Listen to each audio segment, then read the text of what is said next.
This is a fantastic book. It's Hiring Squirrels by Peter Smith. Now, Peter worked for Tiffany and Company, Hearts on Fire, and he's just an incredibly wise man. And if you're in retail, especially in jewelry, you need to go out and get this book, get in your car, drive somewhere, and read it all the way through. But you better bring a notepad because this is going to change the way, it's going to transform the way you do your business. In the first chapter, he talks about how he was sent to Houston to fix an underperforming store. And after observing for a few weeks, he developed a document called the Sales Professionals and Standards. Wait, was it Sales Professionals, Standards, and Expectations? And he did this because he noticed that some of the employees were really excelling at certain things like sales and customer service, but then they lacked some of the attention to detail, such as, say, cleaning up the showcase after the sale. So the document, it was created and eventually it was adopted by the entire company.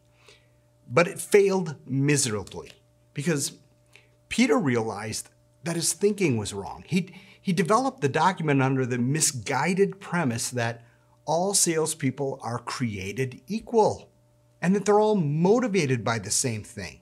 And we know that's not true at all.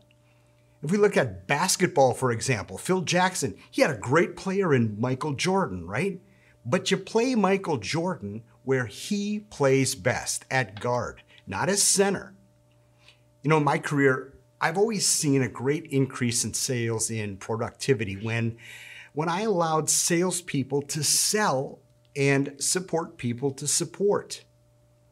If you watched my video last week, I talked about an up system. And in a good up system, really only salespeople should be in the rotation.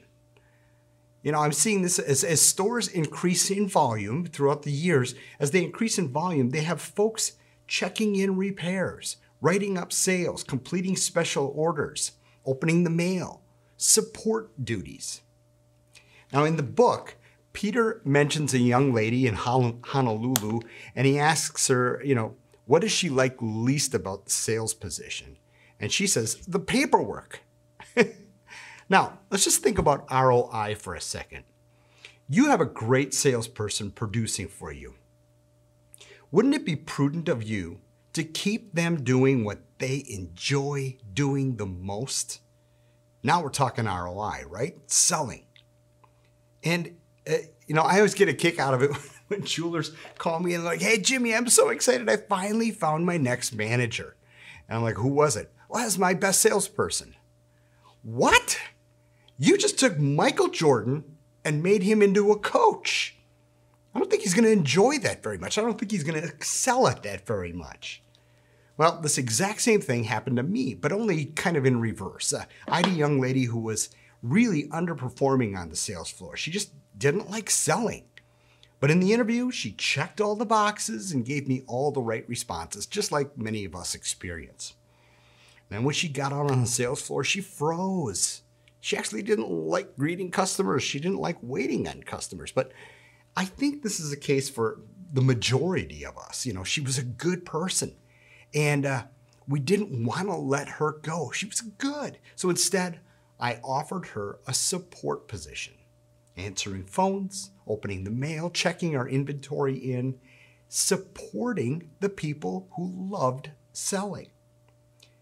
You know, she was amazing at it. And I'm really glad at the time I read the book by Jim Collins, Good to Great. Another great book, okay? That gave me that idea. Now, Peter ends this chapter by writing, and let's see, find it here. The best way to alienate great sales performers is to deny them the chance to do what they do best.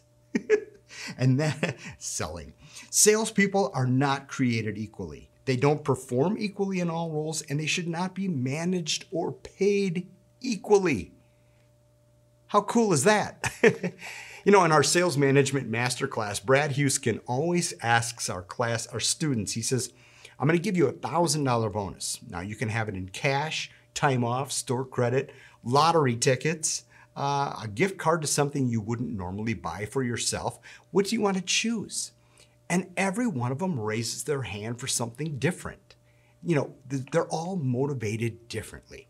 And then Peter closes the book, the chapter, actually not the book, by quoting Marcus Buckingham and Kurt Kaufman in their book, First, Break All the Rules. Another amazing book, and I haven't read it yet, so I gotta read that. The founding principle here is that excellent teams are built around individual excellence. Therefore, the manager's first responsibility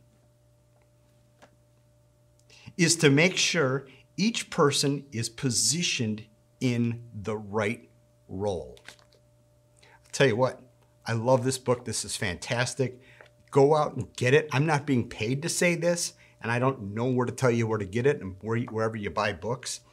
But again, this is the type of thing that I would do is I would grab this book and I would go up to a cottage or somewhere I could be alone, because I bet you this is going to transform your business. And I'll bet you you're going to be seeing a whole bunch more videos, I don't know if that's proper English or not, of me talking about this book.